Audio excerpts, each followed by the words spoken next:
Hello friends, thanks for watching my videos. आज मैं आपके लिए लेकर के आया हूँ हिंदी से अंग्रेजी में अनुवाद सीखने हेतु आवश्यक जानकारी। ये मैं जानकारी आपको दोनों भाषाओं में दे रहा हूँ। हिंदी और इंग्लिश मीडियम जो भी स्टूडेंट्स होते हैं उन सब के लिए ये हेल्पफुल होगा अगर वह हिंदी से अंग्रेजी में अनुवाद सीखना चाहते हैं। तो हिंदी से अंग्रेजी में अनुवाद सीखने के लिए ये बेसिक इन्फॉर्मेशन सबको आना ज़रूरी है। सबसे पहले अगर आपको अनुवाद करना है तो उसमें आवश्यकता होती है कर्ता की, सब्जेक्ट की। किसी कार्य को करने वाला व्यक्ति कर्ता कहा जाता है, यानी subject. The person who does a work is called subject. Second thing is object. तो कर्ता के द्वारा कर्म, कर्ता के द्वारा किए गए कार्य का प्रभाव जिस पर पड़ता है उसे कर्म कहते हैं, यानी ऑब्जेक्ट कहते हैं। Object, what is object? A thing affected by subject work is called object. Verb, क्रिया, कर्ता के द्वारा किए जाने वाले कार्य को क्रिया कहते हैं। इसी को अंग्रेजी में हम समझ सकते हैं कि the work done by subject is called verb. तो वर्ब, सब्जेक्ट, ऑब्जेक्ट ये आपको जानना आवश्यक है। अगर ये आप जानेंगे तो निश्चित रूप से आपको अनुवाद करने में बहुत आसानी होगी। जो अंग्रेजी के वाक्य होते हैं और हिंदी के वाक्य होते हैं उनमें डिफरेंस क्या होता है आप ये जान लें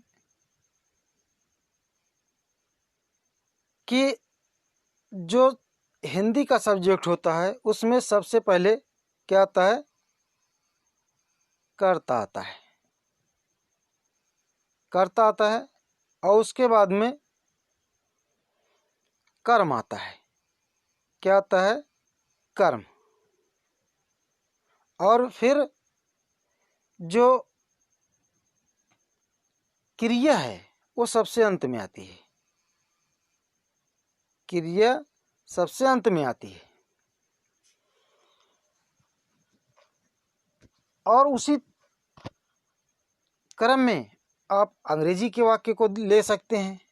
तो अंग्रेजी के वाक्य में आप जानते हैं कि सबसे पहले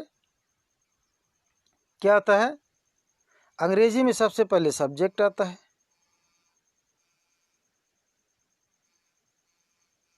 सब्जेक्ट होता है। फिर उसके बाद होता है वर्ब, उसके बाद वर्ब आती है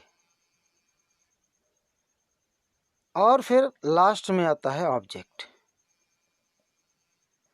तो आपने अंतर क्या देखा? हिंदी के वाक्य में कर्ता पहले, अंग्रेजी के वाक्य में कर्ता पहले। हिंदी के वाक्य में जो कर्म है वह बीच में आता है, यानी कर्ता के बाद। और अंग्रेजी के वाक्य में कर्ता जो है वो कर्म जो है वह अंत में आता है, बीच में उसमें क्रिया आती है। तो ये आपको ध्यान रखना होगा कि जब आप अनुवाद करेंगे तो इनको ध्यान में रख करके ही अनुवाद किया जाता है। जैसे आप एग्जाम्पल में देख सकते हैं, वह आम खाता है। वह आम खाता है, इसका हिंदी अनुवाद क्या, इसका इंग्लिश में जो अनुवाद है वो क्या है? He eats a mango. तो इस वाक्य में कर्ता क्या है? वह है, यानी सब्जेक्ट क्या है? ही है। और कर्म, कर्म क्या है? आम। हिंदी के वाक्य में कर्म पहले आएगा। अंग्रेजी के वाक्य में कर्ता के बाद वर्ब आती है। तो ऑब्जेक्ट क्या है इसमें? वर्ब के बाद ऑब्जेक्ट आया है, ए मैंगो है, तो वर्ब ईट्स। तो कर्ता के बाद वर्ब आती है जब अंग्रेजी का वाक्य होता है, कर्ता के बाद कर्म आता है जब हिंदी का वाक्य होता है। तो हिंदी के वाक्यों की रचना करें तो आपको इस बात का ध्यान रखना चाहिए, अंग्रेजी के वाक्य की रचना करें तो अंग्रेजी के नियमों का ध्यान आपको रखना चाहिए। क्योंकि अगर आपने इसमें जरा सी भी लापरवाही की तो आपको ये बात समझ में नहीं आएगी। अनुवाद करना चाहते हैं, सीखना चाहते हैं तो ये बहुत आवश्यक है कि ये सारी चीज़ें आप अच्छी तरह से जानें कि सब्जेक्ट, ऑब्जेक्ट, वर्ब, इसमें जो देख रहे हैं कर्ता, कर्म और क्रिया, ये चीज़ें आपको जानना बहुत ज़रूरी है।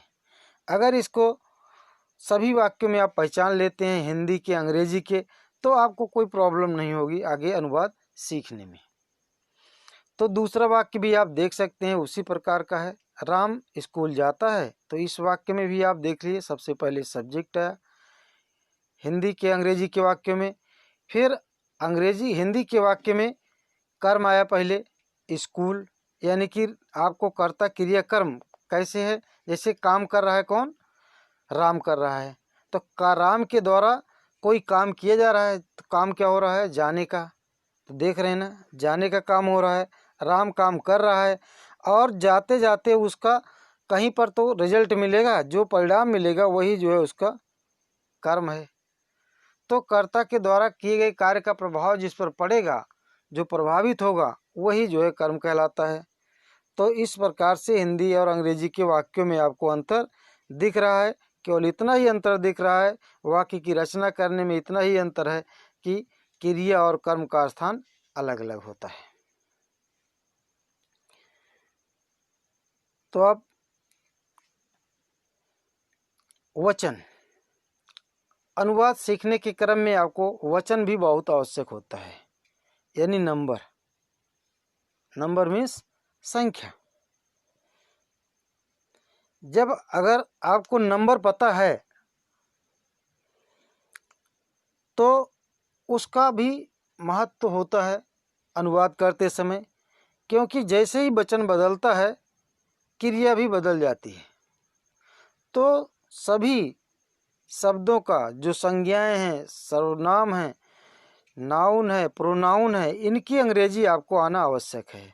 तो अंग्रेजी में वचन दो प्रकार के होते हैं, हिंदी में यानी जब अंग्रेजी भाषा होती है तो उसमें वचन जो है केवल दो प्रकार के होते हैं, एक और बहुवचन। यानी कि there are two kinds of number, singular number, plural number. देख रहे हैं सिंगुलर नंबर और plural number, there are two kinds of number. अब एक वचन क्या होता है? तो एक वचन वह संज्ञा अथवा सर्वनाम जिससे एक व्यक्ति, वस्तु, स्थान का बोध होता है, उसे एक वचन कहते हैं। ध्यान देंगे, केवल एक व्यक्ति ही उससे संबोधित होता है, जैसे एक लड़का, एक लड़की, एक मुर्गी, एक कलम। ऐसे ही सिंगुलर नंबर, ए नाउन और pronoun which denotes of only one noun or a place or thing is called singular number, as a boy, a girl, a pen, a hen। तो आपको एक वचन जानना होगा कि उस शब्द को कहेंगे, उस संज्ञा को कहेंगे जो केवल और केवल एक व्यक्ति को बोध कराती है, बहुवचन। दूसरा है बहुवचन। तो बहुवचन आप जानते हैं कि बहुवचन वह संज्ञा अथवा सर्वनाम जिससे एक से अधिक व्यक्ति अथवा वस्तु का बोध होगा। ध्यान देंगे, एक से अधिक वस्तु, स्थान का बोध होता है तो वह बहुवचन कहा जाता है।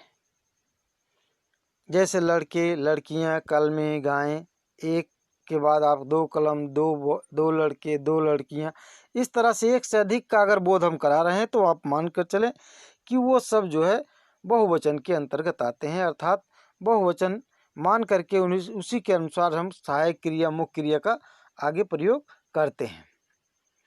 तो plural number, what is plural number?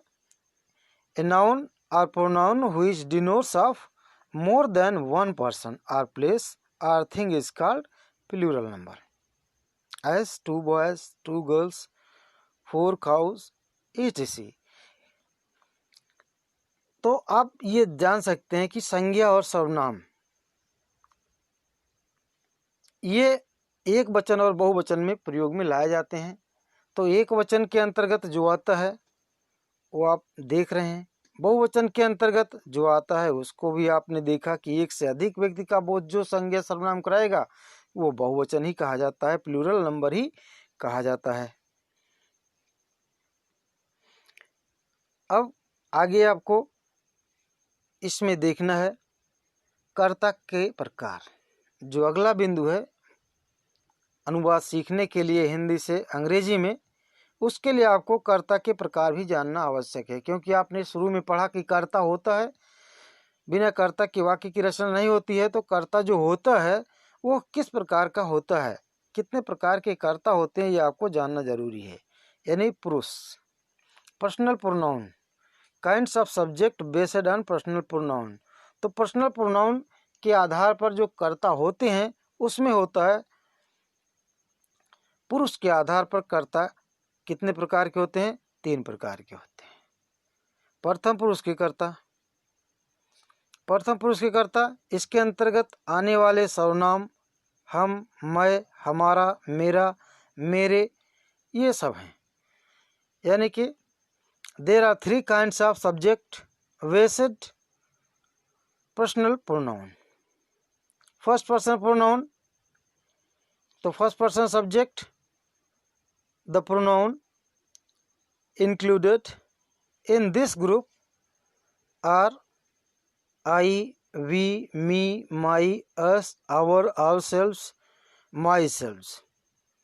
Second person मध्यम पुरुष जो होता है उसके अंतर्गत जो आने वाला सर्वनाम है वो है तुम, तुम्हें, तुम्हारी। इसी को अंग्रेजी में आप जान सकते हैं कि second person subject, the pronoun include in this group are you, your, yourselves. अगला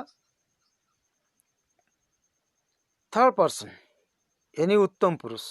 जो उत्तम पुरुष के कर्ता होते हैं इसके अंतर्गत आने वाले कर्ता हैं उसे, उन्होंने, उन्हें, उसका, उसकी, और जितनी संज्ञाएं होती हैं सब जो है, जितने भी नाउन्स हैं वो सब के सब थर्ड पर्सन के अंतर्गत यानी उत्तम पुरुष के अंतर्गत आने वाले कर्ता होते हैं। तो थर्ड पर्सन का सब्जेक्ट क्या होता है? What is third person subject? तो the pronoun included in this group are he, she, it, they, them, his, him, her, its, themselves. ये सारी जितने भी आपको लिखे हुए दिख रहे हैं ये सब के सब जो है वो थर्ड पर्सन के अंतर्गत आने वाले कर्ता हैं।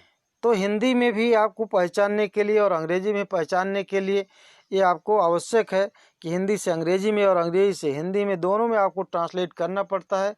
तो उस समय इनकी आवश्यकता आपको पड़ेगी अनुवाद करते समय।